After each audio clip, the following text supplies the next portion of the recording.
Hello coders, உங்களோட என்ன சரி அப்ளிகேஷன் ஒன்று வந்து ஃப்ரீஸ் ஆகுதா? அப்படி இல்லாட்டி வந்து கிராஷ் ஆகி க்ளோஸ் ஆகுது இல்லையா? இப்படி என்ன சரி அப்ளிகேஷன் நீங்க ஓப்பன் பண்ணிக்குது, க்ளோஸ் ஆகுது இல்லையா? அப்ப அதுக்கு ஒரு சொல்யூஷன் ஒன்று தான் நான் இன்னைக்கு தர போறேன். அப்போ உங்களோட கீபோர்ட்ல கண்ட்ரோல் கீயம், ஷிஃப்ட் கீயம், எஸ்கேப் கீயம் கிளிக் பண்ணுங்க. கண்ட்ரோல் ஷிஃப்ட் எஸ்கேப் அப்படி கிளிக் பண்ணதுக்கு பிறகு டாஸ்க் மேனேஜர் ஓப்பன் ஆகும். அப்படி இல்லாட்டி வந்து உங்களோட டாஸ்க் பால ரைட் கிளிக் பண்ணி டாஸ்க் மேனேஜர் கிளிக் பண்ணி ஓப்பன் பண்ணிடலும். அதுக்கு பிறகு உங்களோட அந்த ஃப்ரீஸ் ஆகின அப்ளிகேஷன் இருக்கு தானே, க்ளோஸ் ஆகாத அப்ளிகேஷன், அதுக்கு மேல கர்சரை கொண்டு போயிட்டு அந்த அப்ளிகேஷனை ரைட் கிளிக் பண்ணி என் டாஸ்க் என்றது கிளிக் பண்ணுங்க. அப்படி என்ட்ரா டாஸ்க்ன்றது கிளிக் பண்ணதுக்கு பிறகு அந்த அப்ளிகேஷன் வந்து க்ளோஸ் ஆகும்.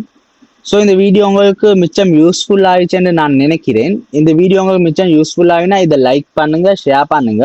இது மாதிரி இன்னும் இன்ட்ரெஸ்டிங்கான வீடியோஸ் பார்க்கறதுக்கு SAY Tech அகாடமியை ஃபாலோ பண்ணுங்க.